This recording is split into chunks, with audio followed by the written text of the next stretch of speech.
Hi and welcome to Divorcing Japan. Steve here. This video is not necessarily about Japan being wrong or I disagree with Japan. I choose to live here and I do on the whole enjoy living here. It is a good place. It's to peel back the layers of what it really means. I'm going to outline a few things, a few bits and bobs about living in Japan, the kind of identity you can expect, and what could happen to you if you do go through a divorce. It's something worth thinking about before you jump into a marriage with a Japanese person, because culturally, Japanese people are so different. I was born in Japan. My mother's Japanese, but I'm not. So I'm going to give you some history, I'm going to give you some details, I'm going to try and peel back some of the layers and give you some information really about what it means to be Japanese and what it's all about and why Japan is such a nationalistic country that loves itself. I mean, quotes get thrown around all the time. Oh yeah, but Japan does it best. Well, look at the state of other countries. They find it difficult to look inside themselves and look at how they could do better. And it's a massive generalization, of course. But then again, so is all foreigners are bad, which is the slogan of campaigns going on right now, right here in Japan. Classifying all foreigners as being bad as a way to get your feet up the ladder of political success could be one of the biggest generalizations ever. However, people are listening and it's slightly worrying. Has it happened before? Yeah, it's happened before. Will it happen again? Absolutely. But this time, the current feels a little bit different. See, the weird thing is that a few years ago, Japan started a massive promotion to bring more foreigners into Japan, mainly to fill jobs because of the decreasing population. There aren't enough young people to do the jobs required to be done to keep the country afloat. So they started a massive campaign bringing foreigners in. Now, those foreigners may not have at first thought, oh, I want to go to Japan, but seeing the job offers and seeing the better salaries and a better quality of life, perhaps, all came in. And now they're being hated on. That's definitely a topic for another video, and a video I already have planned. Right now, I'm looking at talking about how this directly links to whether you should get into a serious relationship with a Japanese person, marry, and then have kids. So, who is Japanese? It's a question with deep roots. So let's go to the historical context right now. Japan's idea of Japaneseness came all the way back from the Meiji era of Japan, the Meiji times. You know, they let the foreigners in, they had dealings with the foreigners, and then they went on this big change of the times. There was some decisions made that Japan should be more open, but at the same time, they should not lose what it means to be Japanese. Between 1868 and 1912, the country promoted cultural and racial homogeneity as part of its new system of Meiji restoration. The 1947 Family Register, the Koseki, reinforced this. People are registered as part of a household with no multi-ethnic groups. Children of mixed households were registered under one person, usually the Japanese, but you could also say it was the person that was earning the most money. As a mixed child, which I am, we don't get the chance to choose both nationalities. I cannot be British and Japanese and hold dual citizenship, not with Japan. I have to choose one when I'm 22. Once I've chosen, and in my case I chose to be British, it means I'm no longer Japanese.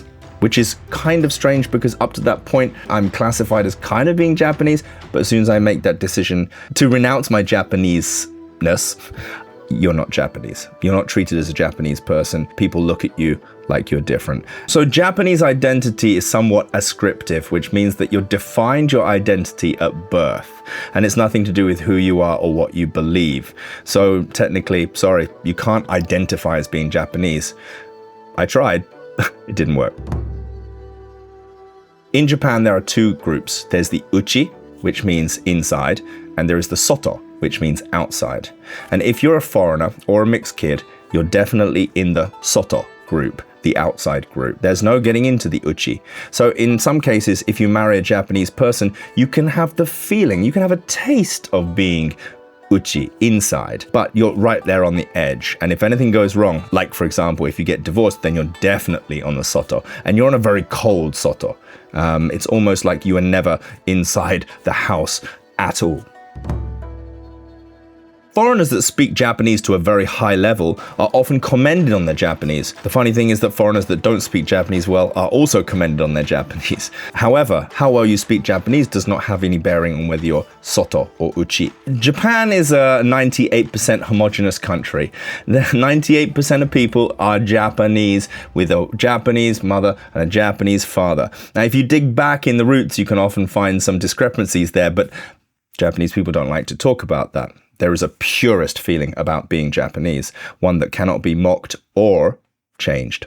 According to government data, 36,000 children are born to mixed couples each year. However, the education is just simply not in place to teach kids how to deal with kids who have mixed parents. And so they are singled out. They are called HAFU, even in 2025. And they are treated as foreigners or not Japanese. In 2025, backed by headlines, there has been a rise in xenophobia. Influencers have been calling out foreigners as being the problem in Japan, and foreigners not paying enough, or Japanese having to pay taxes to support foreigners that don't have jobs or don't pay taxes. But foreigners make up less than 2% of the country. NHK and Asahi Shimbun surveys show that over 50% of Japanese people believe that foreign crime is on the rise, although the data doesn't specifically show that. The media coverage of foreign crime when it occurs is so big that it does cause ripple, and it makes people go back to that foreigners should not be in Japan argument, which is a huge generalization. But for some reason, it works here. Those kind of sentiments unfortunately lead to municipal offices increasing awareness about foreigners and danger, and also adding increases to foreigner registration in Japan, even to the point where landlords are really clamping down on whether they accept foreigners to rent their apartments or not. It is almost impossible to get a loan to buy a house or buy land in Japan without a Japanese co-signer or guarantor. Do you really want to come and live here, start a family here, marry a Japanese person, buy a house, and have children with this much pressure on you? I don't want to generalize Japanese people. And it's hard sometimes with the divorce rate between Japanese and foreigners being so high. Japanese children are brought up in Japan, and they obviously go through the Japanese education system, and they are taught this idea of Nihonjinron, which is how Japan is unique, special, and to some extent the best. Heavy emphasis in school is placed on group harmony and also on obeying rules. Japanese textbooks very much paint this image of Japanese mother, Japanese father, and 2 children, perhaps with a dog or a cat. There are no upgrades for looking at biracial houses or even single-sex parents or divorced parents. So having got all that out of the way, what does it feel like to be a father going through divorce and not being able to see their children very often, living in a very Japanese neighborhood? I feel like I wish I could be more Japanese. No matter how hard you try, you're always being somewhat pulled back down to a realization that you are not, in fact, Japanese. Let me just do my list. I work in Japan, own a house in Japan, land in Japan. I have Japanese children. I was married to a Japanese person. I pay taxes. I pay national health insurance. I pay the pension system in Japan. And I pay quite a lot. And so I feel I am contributing to the society. I'm contributing to many things. And as I will talk about in another video, I am not exempt from the singles tax that will come out next year. A tax that is designed to tax people who do not have children or who are not married. As a divorcee, which I will be by next year, and I have children, but they will no longer be on my koseki anymore. By not having custody of my children and not living with my children, it'll be almost like I don't have any children at all. So I will be regarded as being a single person, not a father anymore. And so I will be included in that tax. It's kind of sad. Going through the divorce and going back to that idea of Uchi and Soto, during a marriage you may have well felt on the inside of a family, but going through a divorce you are very much on the outside. And the sudden shift, which I'll talk about in another video, the sudden shift of being on the inside and then being on the outside is unbearably sudden. And it's like all of her family turns their back on you in a split second at the sign of trouble and the announcement that there will be a divorce taking place. It's very difficult to deal with, to be honest. Your name! Wow, your name. As a foreigner, you have a foreign name, and there's no getting around it. Your name is a foreign name. It's almost always noticeable because it's written in katakana. Katakana is the Japanese writing style that is used for writing foreign things. In fact, one of the ironic things, one of the Japanese political parties right now that is shining light on foreigners being a nuisance actually uses the katakana word fasto, which is Japanese way of saying the word first. I think the slogan is Nihonjin fasto, a Japanese people first, which is kind of ironic that they're using an English word in their campaign to get rid of foreigners. But you'll see a lot of that around Japan. So, does the Japanese person that you are marrying really understand what it means to marry a foreigner? Foreigners, on the whole, are unable to find good job opportunities that have the same salary scale as a Japanese person, with the bonuses and the raise in salary and the raise in position throughout the company. And so, what might seem great at the beginning of the marriage, after a few years, as prices go up and English teacher, for example, wages stay the same, that's the kind of thing that might erode the marriage as well. It's definitely difficult for a family to function and save money if you have a baseline English teaching job. Raising your children to speak English in the house and to speak English is probably one of the best things you can do, but it can also cause them to stand out more. And the children and your wife having a foreign name could also cause problems with identity and the way they are treated, and could also lead to ostracization, which is something they don't want. They want to be the same. Many people around me have told me that their Japanese wives have not, in fact, changed their names at work. By law, their names are changed. On legal forms and everything, they have to write your foreign name after theirs. At the workplace, many women choose to keep their maiden names, just not to be singled out in the workplace, just for it not to be brought up as a point of conversation, which can be quite sad as a father and as a husband, seeing your wife using her Japanese maiden name and seeing your kids adopting their Japanese name in the attempt not to stand out.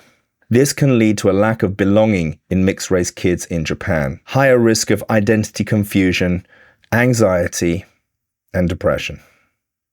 What does this mean for your kids, your mixed race kids in Japan? Well, is there any support for them?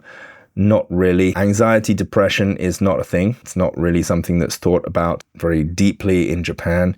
In fact, if you go to a doctor for anxiety or depression, you might well come out with a diagnosis of just be more happy. Divorce really splits the child's identity in half, with often the mother trying to get the kids to only speak Japanese after they've got the foreign father out of the picture, and kids who speak almost perfect English at a young age having to stop speaking English in the house to help with the comfort of the family that is now foreigner-less, might be searching for answers and might be searching for a new identity, which can be tough for a young child.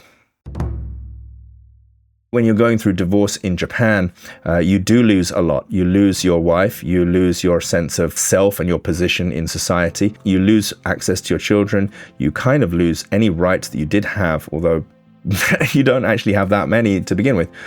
You lose the ability to get a loan easily because you don't have a Japanese cosigner. You lose the ability to do basic things that you are used to doing, coming from living with a Japanese person. Please subscribe to the channel and you can check out other videos I'm doing roughly based on this topic, all to do with divorce, relationships, breakup and things like that. Also motivational techniques. We need to keep motivating, keep happy, especially with the weight of the whole country's political future on our shoulders. If you're a foreign father, if you're a mixed race kid, a HAFU, then get in touch. Let's talk. Let's talk about identity. Let's talk about who we really feel we are. It's a tough one, and it's honestly something I deal with on a daily basis. Just when I'm feeling Japanese enough, I'm reminded that I'm not. Let's regard people from different countries as being on the same level as people from Japan. Silence? Okay, let's move on. If you've enjoyed this video so far, please subscribe and like this video. I'll be doing loads more things, especially some of the things that Japanese people do that they keep quiet.